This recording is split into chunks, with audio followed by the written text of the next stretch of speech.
Les passionnés d'histoire locale étaient venus nombreux écouter Élodie Burger nous parler avec talent des Juifs du Pape. Je ne parle que des Juifs du Pape, ça veut dire que je m'arrête dans une période qui est comprise entre le moment où le Comtat venessin est créé, 14 septembre 1274, et ensuite on va jusqu'au mois de septembre 1791. Eh bien, on a déjà de premiers Juifs qui sont installés ici dès le 1er siècle de notre ère, à partir de l'année 70, qui est la destruction du dernier temple de Salomon à Jérusalem. Les Juifs vont être forcés de s'exiler. Donc ils vont s'installer un petit peu partout dans le bassin méditerranéen, dans diverses colonies grecques et romaines. Je peux vous citer Nice, Marseille, Narbonne, Agde.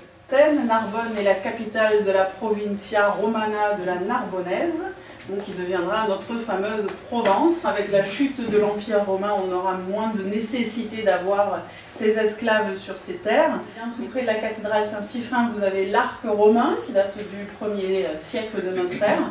C'est par ici qu'on a 4-5 familles juives établies, en tout cas à Carpentras. Cette lampe à huile, une menorah, est très importante parce qu'elle atteste ce dont je viens de vous parler. C'est une preuve tangible que les communautés juives sont établies dès le 1er siècle.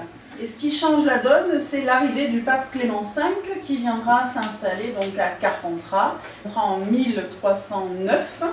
Il doit absolument combattre les Templiers, très ouvert d'esprit, qui a une grande intelligence. Et il se dit qu'après tout, sur ces terres, il y a toujours eu des Juifs, il n'y a pas de raison que ça ne se continue pas ainsi. Il fait un décret afin d'essayer ici de protéger des Juifs qui se trouvent sur l'ensemble du territoire comtadin.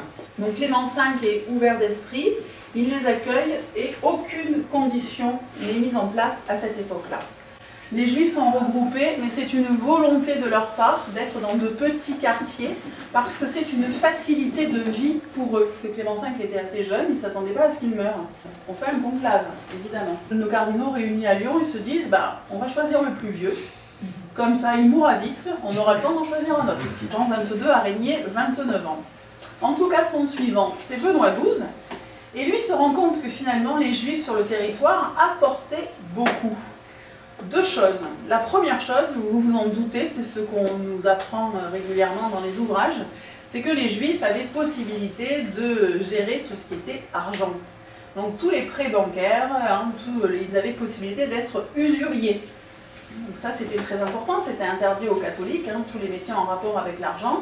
Donc pour le commerce, ça arrangeait énormément ces papes installés en Avignon et puis tous les artistes qui étaient autour d'eux ainsi que les marchands. Deuxième chose à laquelle on pense un petit peu moins, les Juifs, pour les papes, représentaient le peuple témoin. C'est-à-dire qu'ils étaient témoins de la vie de Jésus. Témoins que la religion catholique est née grâce à Jésus, donc juif, mais on a une nouvelle religion naissante. À partir de cette époque-là, on va instaurer des règles. La première des règles, ce sera l'enfermement.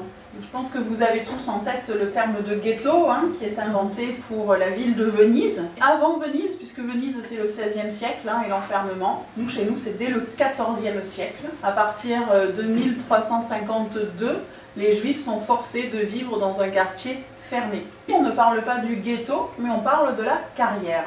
Puisque chez nous, on va leur imposer donc un ruban jaune d'abord, et ensuite un chapeau de couleur jaune, pour qu'évidemment, ce soit nettement plus visible. Donc chapeau jaune pour les messieurs, ruban jaune sur la coiffe pour les dames. Obligation d'avoir une autorisation écrite pour sortir. Et à partir de la fin du XVe siècle, ils ne pourront plus choisir leur métier. On va leur offrir la possibilité d'être usurier, comme je vous l'ai dit, banquier, d'être marchand de fripes et marchand de chevaux. Ça, c'est une des rares représentations qui nous montre Avignon et quelques Juifs autour du pape, du temps des papes en Avignon. Et nos Juifs avec le chapeau jaune.